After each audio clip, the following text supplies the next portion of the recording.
اللهم صل على سيدنا ومولانا محمد وعلى آل سيدنا ومولانا محمد وأصحاب سيدنا ومولانا محمد أفضل صلواتك عدد معلوماتك وبارك وسلم. بسم الله الرحمن الرحيم. نحمده ونصلي ونسلم على رسوله الكريم. اما بعد. درس سیرت میں گزشتہ نشست میں سرکار دو عالم صلی اللہ علیہ وسلم کے سفر ہجرت کی ابتدا بیان ہوئی تھی کہ آپ صلی اللہ علیہ وسلم مکہ مکرمہ سے نکل کر راتوں رات غار ثور میں تشریف فرما ہوئے.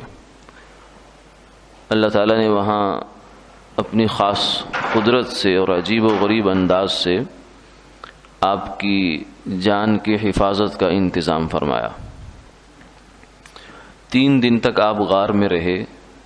عامر بن فہیرہ کہ حضرت ابو بکر صدیق رضی اللہ تعالی عنہ کے آزاد کیے ہوئے غلام تھے، غار کے متصل یعنی قریب قریب آ کر بکریاں چراتے تھے. وہ بکریوں کا دودھ آپ کو اور سیدنا صدیق اکبر رضی اللہ تعالیٰ عنہ کو پلا جاتے، اور عبداللہ جو کہ سیدنا صدیق اکبر رضی اللہ عنہ کے بیٹے تھے، وہ جوان تھے. مکہ مکرمہ میں قریش کی مجالس میں جا کر خبریں دریافت کر کے رات کو آپ صلی اللہ علیہ وسلم کے حضور آ کر بیان کر دیتے کہ آج یہ بات ہو رہی ہے، یہ مشورہ ہو رہا ہے، یہ منصوبہ بن رہا تھا. پہلے سے عبداللہ بن اریقت دملی کو جو مشرک تھا، رہبری کے لیے آپ نے ملازم بنا لیا تھا. اس سے یہ معاہدہ ہو گیا تھا کہ وہ مدینہ منورہ کا راستہ بتائے گا، اور اونٹنیاں 2 اونٹنیاں اسی کے حوالے کر دی تھی. اور 3 دن کے بعد وہ اپنے حسب حکم وہ اونٹنیاں لے کر غار کے دہانے پر آ گیا. چنانچہ آپ صلی اللہ علیہ وسلم اور سیدنا صدیق اکبر رضی اللہ عنہ اور عامر بن فہیرہ سوار ہو کر ساحل کے راستے سے مدینہ منورہ کو چلے. یہ ساحل کا راستہ جو ہے یہ معروف راستہ نہیں تھا. عام راستہ جو مکہ سے مدینہ جانے کا تھا وہ دوسرا تھا. آپ نے اس راستے کو چھوڑ کر یہ طریق الہجرہ اختیار فرمایا. اس وقت جو ایک پرانا مکہ کا راستہ ہوتا تھا مدینہ منورہ سے مکہ مکرمہ، اور ایک طریق الہجرہ ہے جو نئی سڑک بنی ہے وہاں سے، وہ اکثر اوقات جو ہے اکثر جگہوں پر طریق الہجرہ یعنی اسی راستے پر ہے جہاں سرکار دو عالم صلی اللہ علیہ وسلم نے آج سے جو ہے 1441 سال پہلے جہاں سے آپ نے وہاں سفر فرمایا، وہ تقریباً اسی راستے پر وہ طریق بنا ہوا ہے. طریق الہجرہ کہتے ہیں اس کو. اور ہجرت ہی سے ہماری جو ہجری سن ہے اس کی ابتدا ہوئی ہے. سن ہجری کہتے ہیں. تو یہ آپ صلی اللہ علیہ وسلم کی نبوت کے سال سے ابتدا نہیں ہوئی بلکہ اس کی ہجرت کے سال سے ابتدا ہے. اس لیے 1441 آج اس وقت جو سن ہے ہجری وہ 1441 چل رہا ہے. تو سرکار دو عالم صلی اللہ علیہ وسلم کی ہجرت کو 1441 سال گزر گئے. تو آپ نے اس راستے میں بہت سے عجیب و غریب معاملات بھی واقع ہوئے. جو سفر ہجرت تھا اس میں ام معبد رضی اللہ تعالی عنہ کی ایک خاتون تھیں، ان کا خیمہ راستے میں پڑتا تھا. آپ صلی اللہ علیہ وسلم وہاں پہنچے تو آپ کو پیاس بھی تھی، بھوک بھی تھی. تو سیدنا صدیق اکبر رضی اللہ تعالی عنہ نے پتہ کیا ان سے کہ کوئی کھانے پینے کو کوئی چیز ہے. انہوں نے کہا کچھ نہیں ہے، اور ہمارے جو میاں ہیں وہ بکریاں لے کر باہر چرانے کو گئے ہیں، وہ بھی ابھی نہیں آئے. تو ایک بکری جو ہے وہ گھر پر بندھی تھی، وہ بیمار تھی یا لاغر تھی. تو سیدنا صدیق اکبر رضی اللہ تعالیٰ عنہ نے اللہ کا نام لے کر اس کو دودھ دہا. تو وہ جو برتن تھا دودھ والا وہ سارا بھر گیا. تو پھر اس کو ٹھنڈا کر کے سرکار دو عالم صلی اللہ علیہ وسلم کی خدمت میں پیش کیا. آپ نے اس کو نوش فرمایا. تو یہاں احادیث میں جہاں یہ واقعہ بیان ہوا ہے وہاں عجیب الفاظ ہیں.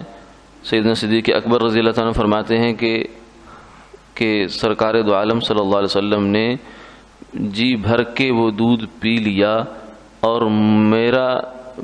مجھے ٹھنڈک پہنچ گئی. یعنی پیا آپ نے ہے لیکن ٹھنڈک سیدنا صدیق اکبر رضی اللہ تعالیٰ عنہ، کہ جیسے اولاد ہوتی ہے انسان کی، اگر وہ تکلیف میں ہو تو آدمی بھی راحت میں نہیں ہوتا، اگر وہ تکلیف سے نجات پا لے اور اس کو راحت مل جائے تو انسان چاہے خود تکلیف میں ہو لیکن وہ پھر بھی کہتا ہے کہ مجھے ٹھنڈک پڑ گئی۔ تو سیدنا صدیق اکبر رضی اللہ تعالیٰ عنہ کو جو آپ کے ساتھ تعلق تھا، ہر صحابی کو ہی تھا، پھر خاص طور سے یار غار سیدنا صدیق اکبر رضی اللہ عنہ ان کو تو اور ہی زیادہ تھا۔ تو ایک واقعہ اس میں یہ بھی ہوا۔ پھر ایک واقعہ اور بھی ہے، سراقہ اس وقت جو تھے مدلجی، وہ ایک صاحب تھے، کھوج لگانے والے تھے، چونکہ مشرکین مکہ نے کافی بھاری جو انعام ہے وہ رکھ دیا کہ جو بھی آپ صلی اللہ علیہ وسلم کا سراغ نکال کر لائے گا تو ہم اس کو اتنا انعام دیں گے۔ تو اس لیے کافی سارے لوگ چل پڑے، تو ان میں سے ایک وہ بھی نکلے، سراقہ۔ انہوں نے جب آپ صلی اللہ علیہ وسلم کو دیکھا تو آپ نے ان کے لیے جب دعا کی تو ان کے پاؤں گھوڑے کے زمین میں دھنس گئے۔ اب وہ کہنے لگے کہ مجھے نکلوا دیں یہاں سے، میں آپ کا پیچھا نہیں کرتا۔ آپ نے دعا فرمائی تو پاؤں نکل گئے۔ پھر دوبارہ پھر دل میں خیال آیا کہ اتنا بھاری انعام مل جائے گا مجھے تو لے لینا چاہیے۔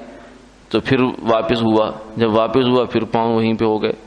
تو پھر دوبارہ سے بارہ ایسا ہوا تو پھر انہوں نے جو ہے اس بات کو آپ صلی اللہ علیہ وسلم سے فرمایا کہ دیکھو سراقہ، تم کیا اس بات پہ راضی نہیں ہو کہ کسرا کے کنگن وہ تمہارے ہاتھوں میں پڑ جائیں؟ یعنی آپ اندازہ لگائیے کہ یہ وقت کیسا ہے کہ ہجرت ہو رہی ہے، 13 سال مکہ میں شدید قسم کی جو ظلم ہے، جبر ہے اور طرح طرح کی آزمائشیں ہیں، ان سے گزر کر نکل رہے ہیں، اور 2-3 اونٹنیاں اپنے پاس ہیں، اپنی جان مشکل سے بچا کر جا رہے ہیں، اور اس وقت میں کسرا کے کنگن ملنے کی بشارت دی جا رہی ہے۔ ایسی بات نبوت کی زبان کے علاوہ کوئی انسان نہیں کر سکتا، یہ تصور میں بھی نہیں آ سکتا، کیونکہ انسان سوچتا، ہم سارے جتنے بھی انسان عام طور سے ہوتے ہیں وہ زیادہ سے زیادہ حالات کے اندر ہی ہوتے ہیں، جو موجودہ ہمارا ماحول ہوتا ہے، حالات ہوتے ہیں، اسی کے لحاظ سے انسان بات کرتا ہے، اس سے آگے بات نہیں کر سکتا، اس سے زیادہ وہ سوچ ہی نہیں سکتا۔ اس لیے ہم وقتی طور سے پریشانیوں سے، جو وقتی پریشانیاں ہمارے اوپر آ جاتی ہیں، ہم ان میں گھبرا جاتے ہیں، کیونکہ ہم یہ سمجھتے ہیں کہ اب ہمارے ساتھ یہی ہوتا رہنا ہے، اگر آج ہم بیمار ہیں تو ہم نے بیمار ہی رہنا ہے، اور اسی بیماری میں شاید ہم نے مر جانا ہے، اگر معاش کی تنگی ہے تو معاش کی تنگی ہی چلتی رہے گی۔ یہ انسان اسیر ہے، اسے کہتے ہیں انسان اپنے ماحول کا اور اپنے حالات کا اسیر ہوتا ہے۔ تو نبی وہ ذات ہوتی ہے کہ جس کو اللہ کی طرف سے رہنمائی ملتی ہے، اور وہ پھر جو بات کرتے ہیں تو پھر ماحول سے بہت ہٹ کر ہوتی ہے، لیکن ہوتی ہے۔ یہی ان کی نبوت کی صداقت ہوتی ہے اور پیش گوئیاں ہوتی ہیں۔ یہ پہلی بشارت تھی جو آپ صلی اللہ علیہ وسلم نے اپنی نبوت کے حوالے سے اس طرح عطا فرمائی کہ کیا تو اس بات پہ راضی نہیں ہے کہ تیرے لیے کسرا کے کنگن تیرے ہاتھوں میں پہنائے جائیں؟ یعنی کسرا اس وقت کا یوں سمجھیے کہ جیسے اس وقت پوری دنیا میں 2 بڑی بڑی طاقتیں تھیں، سپر پاور جسے کہہ لیں، ایک ایران تھا، ایک روم تھا۔ ایران فارسی مجوسی آتش پرست لوگ تھے، اور ادھر جو تھے وہ عیسائی لوگ تھے روم کی طرف۔ تو ان دونوں کی آپس میں ٹسل بازی بھی چلتی رہتی تھی، وہ بھی ایک کہانی ہے، لیکن بہرحال یہ بڑی طاقتیں تھی دونوں۔ تو کسرا اس کا بادشاہ تھا، یہ نہیں گویا کہ اس بات کی بشارت تھی کہ میں جو کلمہ لایا ہوں، میں جو دین لایا ہوں، یہ دین اللہ کسرا پر بھی غالب کریں گے اور قیصر پر بھی غالب کریں گے، اور نہ صرف یہ کہ غالب کریں گے بلکہ اس کے خزانے اٹھ کر آئیں گے، اور پھر اس خزانوں میں سے سراقہ مدلجی کے ہاتھوں میں اس کے کنگن پڑیں گے۔ تو اتنی جو ایگزیکٹ اور بالکل واضح قسم کی پیش گوئی ہے، اور ایسے حالات میں کرنا، یہ سوائے نبی کے اور کوئی نہیں کر سکتا۔ یہ بہت بڑی جو نبوت کی نشانیوں میں سے ایک نشانی ہے۔ پھر زمانے نے دیکھا کہ وقت آگے سے آگے بڑھا، مدینہ منورہ ہجرت ہو گئی، 10 سال آپ کا قیام ہوا، پھر سیدنا صدیق اکبر رضی اللہ تعالیٰ عنہ کا دور خلافت آیا، پھر سیدنا عمر رضی اللہ تعالیٰ عنہ کا دور خلافت آیا۔ تو اس دور خلافت میں کسرا کا خزانہ فتح ہوا، کسرا کا ملک فتح ہوا، ختم ہو گیا۔ ہلاکہ کسرا فلا کسرا بعدہ، کسرا مر گیا، اس کے بعد کوئی کسرا نہیں رہے گا۔ کسرا ایران کے بادشاہ کا لقب ہوا کرتا تھا۔ تو وہاں کا جو اتنا خزانہ ہے وہ اٹھ کر مسجد نبوی میں آ گیا، اس کا تاج بھی اور اس کے کنگن بھی۔ تو جب وہ آ گیا تو سیدنا عمر رضی اللہ تعالیٰ عنہ نے بلایا، فرمایا سراقہ کو بلاؤ۔ بلایا گیا۔ اب سراقہ جو ہے وہ دیکھیں تو ایک کسان، مطلب ایک چرواہے کا، کیونکہ کھوجی عام طور سے جو ہوتے تھے وہ کم پیشہ ہی لوگ ہوا کرتے تھے، تو اس کا بیٹا ہے، اور وہ اس کے ہاتھ میں کنگن کس کے پہنائے جا رہے ہیں؟ کسریٰ کے، اس وقت کی جو دنیا کی بڑی سپر پاور، اس کے بادشاہ کے کنگن اس کے ہاتھ میں پہنائے جا رہے ہیں۔ تو گویا کہ تقریباً کوئی 10-15 سال کے عرصے میں سرکار دو عالم صلی اللہ علیہ وسلم کی یہ بشارت اور آپ کی پیشگوئی اور آپ کی یہ جو خبر ہے وہ دنیا نے ہو بہو ہوتے دیکھی۔ کسریٰ کو یہ کنگن پہنائے گئے، تو یہ سیدنا عمر رضی اللہ تعالیٰ عنہ نے اس پر عمل درآمد کیا۔ تو اس سے آپ اندازہ لگا سکتے ہیں کہ صحابہ کے ایمان ان بشارتوں کی وجہ سے کتنے بڑھ جاتے تھے کہ ان کو جو خبر سنی ہے اور اس کو اپنی آنکھوں سے ہوتے ہوئے دیکھا ہے۔ اس سے پہلے بھی پیشگوئیاں ہوئی، یہ پیشگوئی بہرحال اتنی وضاحت کے ساتھ اور اتنا عام انسانی عقل اس کو سوچ نہیں سکتی کہ ایسا ہو سکتا ہے کہ جو انسان اپنی جان کے لالے پڑے ہوئے ہیں، جان بچا کر دوسرے شہر جا رہے ہیں، اپنے ساتھیوں کو اپنے سارے ساتھی نہیں لے جا پا رہے، تو وہ بشارت کیا دے رہے ہیں کہ ایک سپر پاور کے کنگن جو ہے اس کے بادشاہ کے اور اس کا تاج تمہارے سر پہ سجایا جائے گا۔ کس کے سر پہ؟ ایک چرواہے کے بیٹے کے سر پہ۔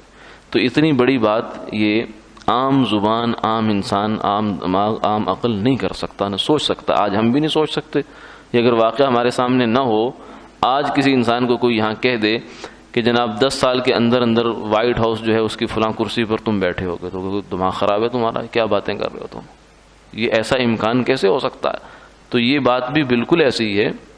عرب بھی وہ جن کے اوپر کوئی حکومت کرنا گوارا نہیں کرتا تھا، ان کے لوگوں کو یہ بشارت دی جا رہی ہے کہ تمہارے ساتھ یہ ہونے جائے گا۔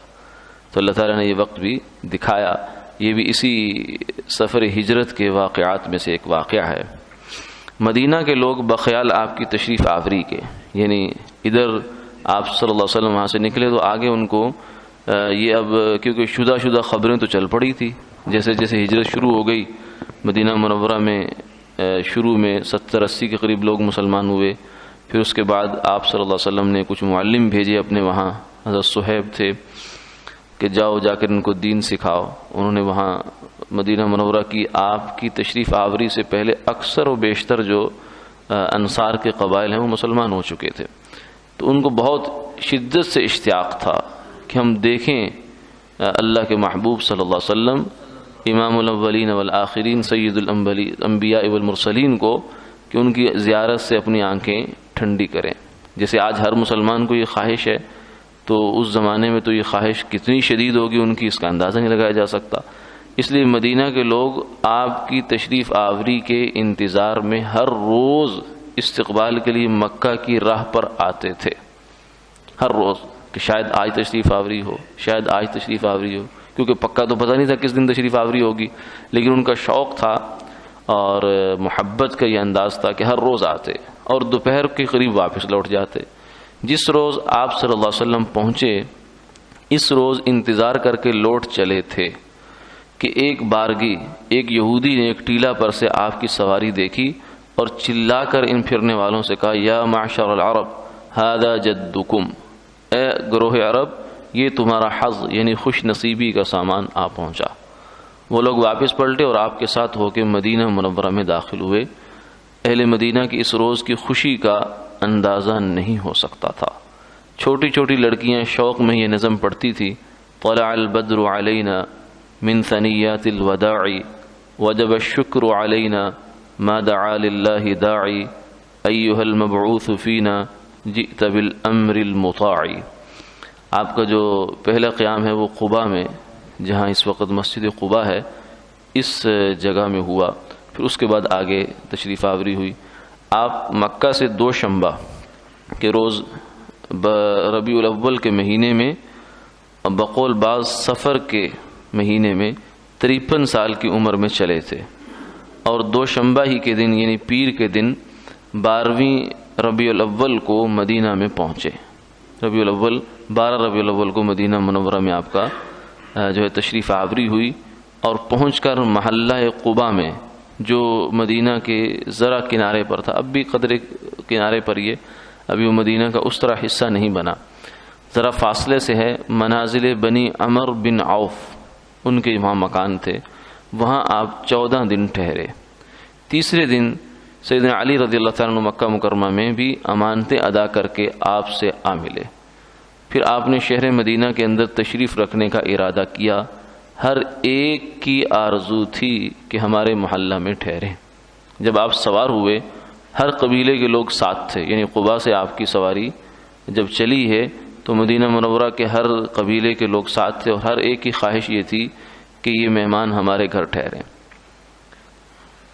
وہی آرزو بر زبان تھی۔ آپ نے فرمایا میری اونٹنی مأمور ہے، یعنی آپ نے اونٹنی کی جو نکیل ہے اس کو آزاد چھوڑ دیا۔ فرمایا کہ یہ اس کو اللہ کی جانب سے حکم ہے، جہاں حکم ہوگا وہاں جا کر بیٹھ جائے گی، وہاں ہی مقیم ہوگا۔ اونٹنی چلتے چلتے چلتے وہاں آ بیٹھی جہاں اب مسجد نبوی شریف کا ممبر ہے۔ اس جگہ کے بالکل متصل یعنی قریبی سیدنا ابو ایوب انصاری رضی اللہ تعالیٰ عنہ کا گھر تھا۔ جب اللہ لے جائے سب حضرات کو وہاں، تو وہاں نکلتے ہیں جب باب السلام سے سلام پیش کر کے روضہ اقدس پر، تو بالکل جب نکلیں آپ اور قبلے کی طرف منہ کر کے کھڑے ہوں تو ادھر کونے میں ہی جگہ ہے جہاں سیدنا ابو ایوب انصاری رضی اللہ تعالیٰ عنہ کا مکان تھا۔ تو آپ نے وہاں اسباب، آپ کا جو سامان تھا اونٹنی سے وہ اتارا گیا، آپ ان کے گھر میں ٹھہرے۔ پھر آپ نے وہ زمین جہاں اونٹنی بیٹھی تھی خریدی اور مسجد نبوی کی تعمیر شروع فرمائی۔ وآخر دعوانا الحمدللہ۔